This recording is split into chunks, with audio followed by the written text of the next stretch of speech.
Afternoon बच्चों, कैसे हो? ठीक हो ना? तो चलो बच्चों, आज हम हमारी हिंदी अविरल की पाठ्य पुस्तिका भाग 5 से हिंदी विषय का अध्ययन करेंगे। अपने पाठ पर आने से पहले मैं आप लोगों को यहाँ पर कुछ चित्र दिखाते हुए एक छोटी सी कहानी बता रही हूँ।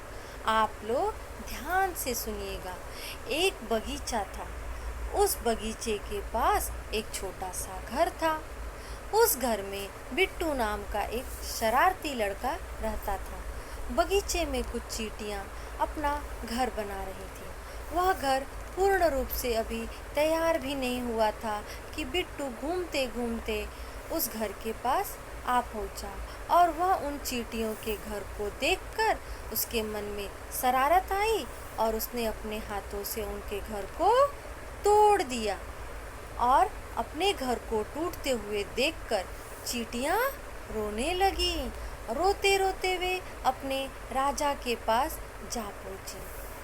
राजा ने रोती हुई चींटियों से उनके रोने का कारण पूछा। चींटियों की बात सुनकर राजा ने बिट्टू को सबक सिखाने का उपाय बताया। इस उपाय को सुनकर चींटियां पुनः बगीचे में लौट आईं और वे वापस से अपना घर बनाने लगी। बिट्टू फिर से बगीचे में घूमते हुए आया और उसने चींटियों को पुनः घर बनाते हुए देखकर इस बार भी बिट्टू ने क्या किया? इस बार भी बिट्टू ने पैरों से उस घर को तोड़ने की कोशिश की, लेकिन यह क्या, उसका पैर उस घर से चिपक गया और वह जोर जोर से रोते हुए चिल्लाने लगा और मदद के लिए लोगों को पुकारने लगा, क्योंकि इस बार चींटियों ने अपने घर को बनाने से पहले घर के जमीन पर फेविकोल डाल दिया था, जिसके कारण उसका पैर जमीन से चिपक गया और वह चाहकर भी अपना पैर बाहर नहीं निकाल पा रहा था।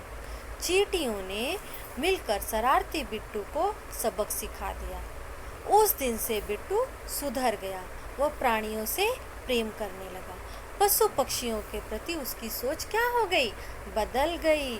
तो बच्चों, आज हम जो पाठ पढ़ने वाले हैं उस पाठ का नाम है बदल गई विचारधारा। उस पाठ का नाम क्या है?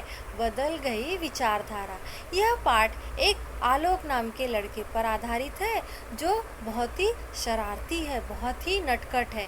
तो चलिए हम पाठ पर चलते हैं।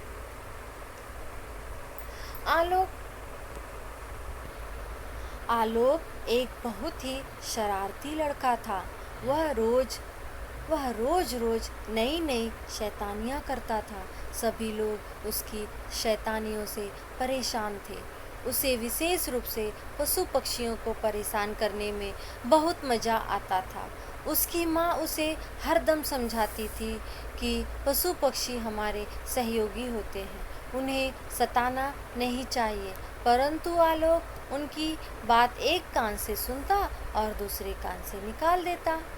अब देखिए बच्चों, आलोक एक बहुत ही शरारती लड़का था। कैसा लड़का था? शरारती लड़का था।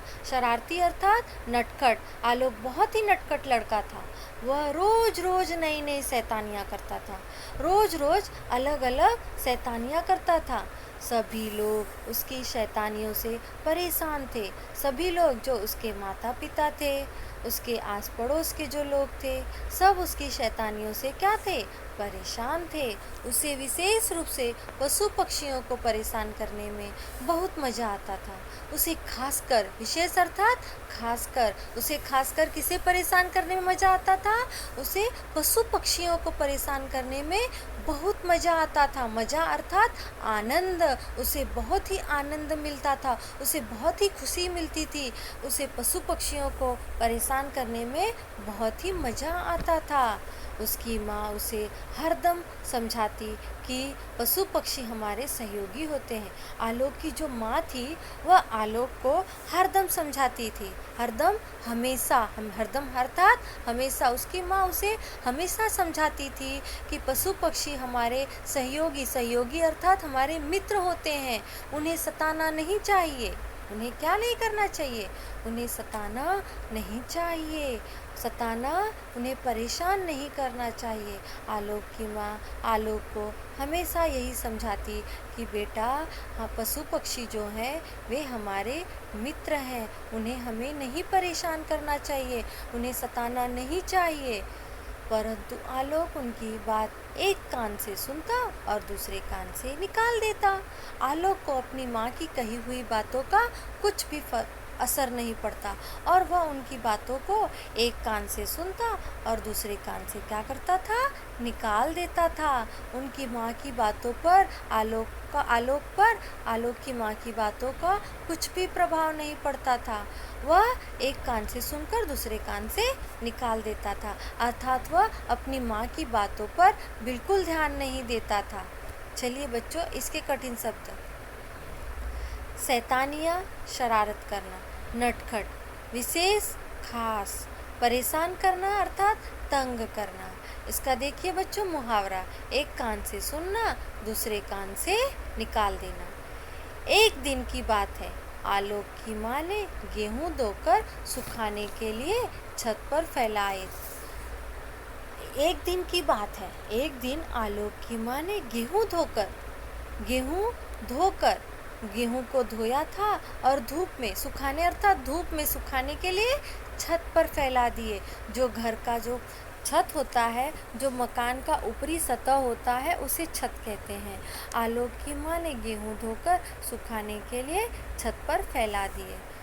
वह जानता था कि माँ ने अवश्य कुछ गेहूं के दाने कबूतरों के लिए भी डाले होंगे। वह दबे पांव छत पर गया तो देखा वहां बहुत से कबूतर निश्चिंत होकर दाना चुग रहे थे। वह जानता था कि माँ अवश्य कुछ गेहूं के दाने कबूतरों के लिए भी डाले होंगे। आलोक को पता था, आलोक इस बात को जानता था कि मेरी माँ ने जरूर घर की छत पर जो है कबूतरों के लिए दाने डाले होंगे। वह इस बात से अवगत था, वह जानता था कि माँ ने कुछ गेहूं के दाने छत पर जरूर डाले होंगे। इसलिए वह दबे पांव छत पर गया।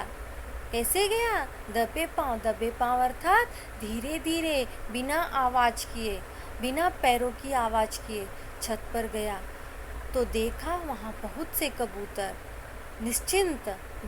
निश्चिंत अर्थात बेफिक्र होकर दाना चुग रहे थे, खा रहे थे। उन्हें आसपास किसी मनुष्य की उपस्थिति का आभास न था।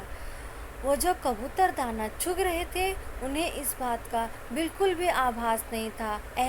आभास अर्थात एहसास, उन्हें इस बात का बिल्कुल भी एहसास नहीं था कि हम यहाँ दाना चुग रहे हैं तो यहाँ पर कोई मनुष्य होगा। उपस्थिति अर्थात मौजूदगी, उन्हें इस बात का बिल्कुल एहसास नहीं था कि कोई मनुष्य यहाँ पर मौजूद होगा। कबूतरों को देखकर आलोक को शरारत सूझी। इस तरह से खाना खाते देख, इस तरह से दाना चुगते देख आलोक को शरारत सूझी। वह दौड़ कर गया और जोर से बोला, हुर्र। वह दौड़कर कबूतरों के पास गया और जोर से उन्हें डरा दिया, जोर से बोलते हुए कि हुर्र। कबूतर क्या हुए? डर गए। दौड़कर उनके पास जाकर बोला। चलिए बच्चों, इसके कठिन शब्द। आभास, एहसास, महसूस होना। आभास, एहसास, महसूस होना। शरारत, शैतानी। अवश्य, जरूर। उपस्थिति, मौजूदगी। अब देखिए बच्चों आगे। अचानक हुए आक्रमण से कबूतर चौंक गए। वे पंख फैलाकर अचानक हुए आक्रमण से कबूतर चौंक गए। वे पंख फड़फड़ाकर उसी छत पर रखी पानी की टंकी पर बैठ गए। वे निरीह होकर आलोक को देखने लगे, मानो कह रहे हो, हमने तुम्हारा क्या बिगाड़ा है जो तुम हमें परेशान कर रहे हो। अचानक अर्थात एकाएक। बच्चों, अचानक अर्थात एकाएक हुए आक्रमण से कबूतर चौंक गए। कबूतर घबरा गए। इस तरह से हमला होते देख कबूतर क्या हुए? घबरा गए, चौंक गए। वे पंख फड़फड़ाकर उसी छत पर जो मकान का जो छत था, उसी छत पर रखी जो पानी की टंकी थी, उस पर जाकर जल्दी से बैठ गए। वे निरीह होकर, वे दीनहीन होकर, निरीह अर्थात बेचारे, बेचारे होकर आलोक को देखने लगे। अपनी बेचारी नज़रों से, अपने छोटी छोटी आँखों से, कबूतर की आँखें कैसी होती हैं, छोटी छोटी, वे निरीह होकर, वे बेचारे होकर, वे छोटी छोटी अपनी आँखों से आलोक को देखने लगे, मानो कह रहे हो हमने तुम्हारा क्या बिगाड़ा है। अब वो जब छत पर जो पानी की टंकी है उस पर जाकर जब बैठ गए, तो वो कह रहे हो अपनी छोटी छोटी आँखों से कि हमने तुम्हारा क्या बिगाड़ा है जो तुम हमें परेशान कर रहे हो। अब ये कबूतर जो है अपने आप से कह रहे हैं, आलोक से कहना चाहते हैं कि हमने तुम्हारा क्या बिगाड़ा है जो तुम हमें परेशान कर रहे हो। आलोक ने जब सभी कबूतरों को एक साथ बैठे देखा, तो उसने फिर कबूतरों को तंग करने का निश्चय किया। उसने अपने आसपास पड़े कंकड़ों में से एक कंकड़ उठाया और कबूतरों की तरफ फेंका। आलोक ने जब सभी कबूतरों को एक साथ बैठे देखा, जब कबूतर छत पर बैठकर दाना चुग रहे थे, तभी भी उसने वहां पर आकर के कबूतरों को उड़ा दिया वहां से। अब कबूतर जाकर छत पर जो पानी की टंकी रखी है उस पर बैठे हैं, तब तो फिर भी जो है आलोक जो है उनको वहाँ पर बैठे हुए देखना नहीं चाहता है। और उसने वहाँ पर भी देखिए उसको शरारत सूझी। उसने क्या किया, आलोक ने जब सभी कबूतरों को एक साथ बैठे देखा, तो उसने फिर कबूतरों को तंग करने का निश्चय किया, अर्थात परेशान करने का निश्चय किया। उसने अपने आसपास पड़े, आलोक जहाँ पर खड़ा था उसके आसपास में उसके वहाँ पर कंकड़ पड़े हुए थे, छोटे छोटे पत्थर के टुकड़े। क्या? कंकड़ अर्थात छोटे छोटे पत्थर के टुकड़े, कंकड़ पड़े हुए थे। उन कंकड़ों में से आलोक ने एक कंकड़ उठाया और कबूतरों की तरफ फेंका। कहाँ फेंका? जो पानी की टंकी के ऊपर कबूतर बैठे थे वहाँ पर उसने आलोक ने कबूतरों की तरफ एक कंकड़ को फेंका। परंतु अब शायद कबूतर हमले से बचने के लिए पहले से सतर्क थे। कबूतरों को पहले तो कबूतर यह सोच रहे थे कि यहाँ पर कोई नहीं है, लेकिन जब आलोक ने आकर उन्हें डरा दिया, उन्हें चौंका दिया, तो जो है अब कबूतर क्या हो गए थे? सतर्क हो गए थे। सतर्क अर्थात सावधान हो गए थे। किससे? हमले से बचने के लिए, आक्रमण से बचने के लिए जो है सावधान हो गए थे अपनी ओर। इस पे देखिए कठिन शब्द क्या है। आक्रमण, हमला, चौंकना, सहम जाना, कांप उठना, कंकड़, छोटे छोटे पत्थर, निरीह, बेचारे, सतर्क, सावधान। अब इसके आगे देखिए बच्चों, निशाना लगते ही वे पंख फैलाकर उड़ने लगे। जब आलोक ने उनकी तरफ पत्थर जब आलोक को मारते हुए देखा, तो जो है कबूतर क्या करने लगे? पंख फैलाकर उड़ने लगे। अपनी ओर पत्थर को कंकड़ के टुकड़े को आते हुए देख कबूतर जो है पंख फैलाकर क्या करने लगे? उड़ने लगे। परंतु उनमें से एक कबूतर ऐसा भी था जिसे हमले की स्थिति का आभास न था। कबूतरों की झुंड में जो कबूतर वहाँ पर थे, उनमें से एक कबूतर ऐसा भी था जिसे उस हमले की स्थिति का आभास न था कि ऐसा हमला होने वाला है, और वह निश्चिंत होकर बैठा था, जिसके कारण वह शीघ्र उड़ नहीं पाया। जब वह आराम से बैठा था, वह तो सतर्क नहीं था और वह आराम से बैठा हुआ था, तो आराम से बैठे होने के कारण वह अपना दिमाग इतना नहीं चला पाया और वह शीघ्र उड़ नहीं पाया, क्योंकि उसे इस बात का अंदाज़ा नहीं था कि अभी मेरे ऊपर हमला हो जाएगा, और वह इस बात से अनजान था, इसलिए वह शीघ्र उड़ नहीं पाया, और वह कंकड़ जो आलोक ने मारा था उसे लग गया। किसे लग गया?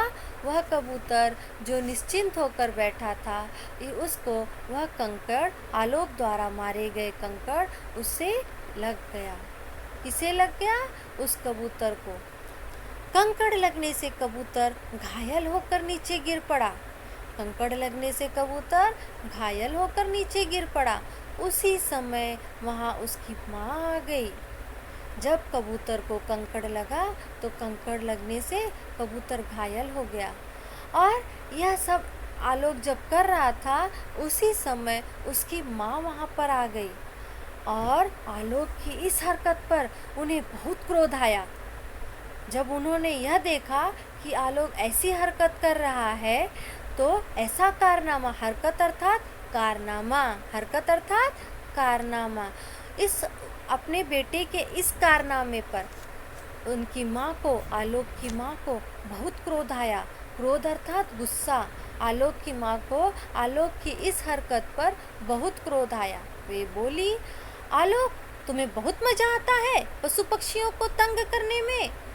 माँ गुस्से में बोली, आलोक, तुम्हें बहुत मजा आता है पशु पक्षियों को तंग करने में, परंतु जरा सोचो, यदि तुम्हें कोई पत्थर मारे तो तुम्हें कैसा लगेगा। तुम अपने बारे में भी सोचो कि अगर कोई तुम्हें पत्थर मारे तो तुम्हें कैसा लगेगा, जैसा तुम इन कबूतरों पर पत्थरों से वार कर रहे हो, जैसा कि तुम कबूतरों पर इन पत्थरों से वार कर रहे हो। सोचो कि तुम्हें अगर कोई पत्थर से मारे तो तुम्हें कैसा लगेगा। आलोक की माँ ने आलोक को गुस्से में बोला, तो आलोक ने कुछ नहीं कहा, चुपचाप सिर नीचे करके खड़ा रहा। आलोक की माँ ने आलोक से डांटते हुए कहा कि अगर जैसे तुम पशु पक्षियों को तंग कर रहे हो, तुम्हें मज़ा आता है, आनंद आता है पशु पक्षियों को तंग करने में, तंग अर्थात परेशान करने में तुम्हें बहुत मज़ा आता है, आनंद मिलता है, तो तुम भी अपने बारे में सोचो, अगर तुम्हें कोई इसी तरह पत्थर से मारे तो तुम्हें कैसा लगेगा।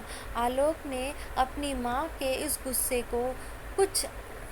को कुछ नहीं तो सर नीचे करके खाली सुन रहा था और चुपचाप खड़ा था।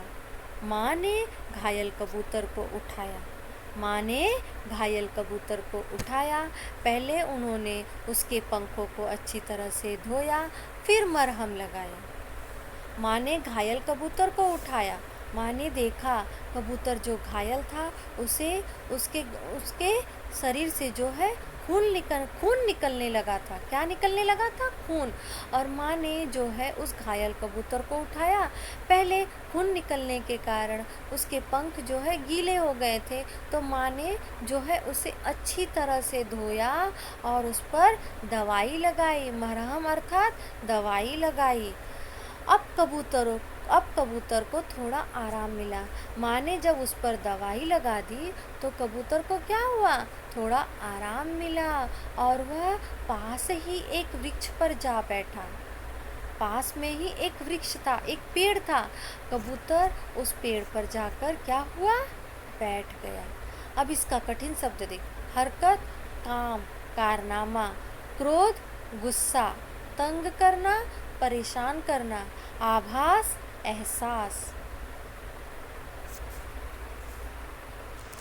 बच्चों, बदल गई विचारधारा का जितना अध्ययन आज हमने यहाँ पर किए हैं, उस अध्ययन के आधार पर हमें यह शिक्षा मिली कि हमें हमेशा अपने बड़ों का कहना मानना चाहिए, उनका सम्मान करना चाहिए, उनकी बातों का हमें कभी भी अनादर नहीं करना चाहिए। और उसी के साथ हमें इस पाठ से कौन कौन से जीवन मूल्य प्राप्त हुए हैं, आइए उस पर भी एक नज़र डालते हैं।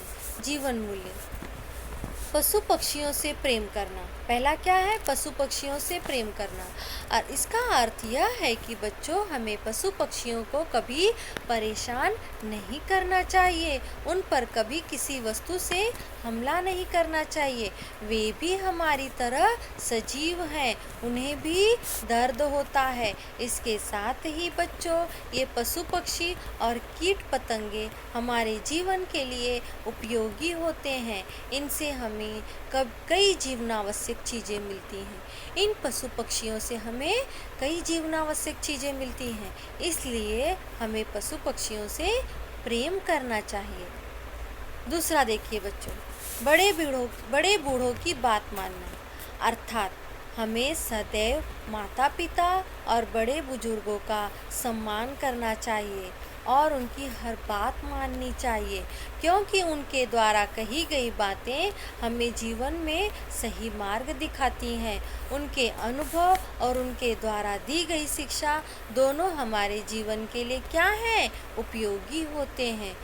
क्या होते हैं? उपयोगी होते हैं। इसलिए हमें बड़े बूढ़ों की बात सदा माननी चाहिए। तो चलिए बच्चों, अब मैं यहाँ आप लोगों से एक प्रश्न पूछती हूँ। आलोक की माँ अक्सर आलोक को क्या समझाती रहती थी? मैं तो आपको थोड़ा सा पाठ पढ़ा चुकी हूँ, बदल गई विचारधारा। अब इसमें जो मैं आपको पढ़ाई उसी पर आधारित यह प्रश्न है। आलोक की माँ अक्सर आलोक को क्या समझाती रहती थी? आलोक की माँ आलोक को अक्सर यही समझाती कि ये जो बेजुबान पशु पक्षी हैं, वे किसी न किसी तरह से हमारे मित्र ही हैं। हमें इन्हें परेशान नहीं करना चाहिए, वे हमारे सहयोगी होते हैं। तो बच्चों, मैं उम्मीद करती हूँ कि यह जो पाठ बदल गई विचारधारा को मैंने आज यहाँ पर जितना पढ़ाई उतना अच्छे से समझ में आप लोगों के आ गया होगा। बचे हुए पाठ का अध्ययन हम अगली कक्षा में करेंगे। चलो बच्चों, अब मैं इसी के साथ आप लोगों से विदा चाहती हूँ। धन्यवाद।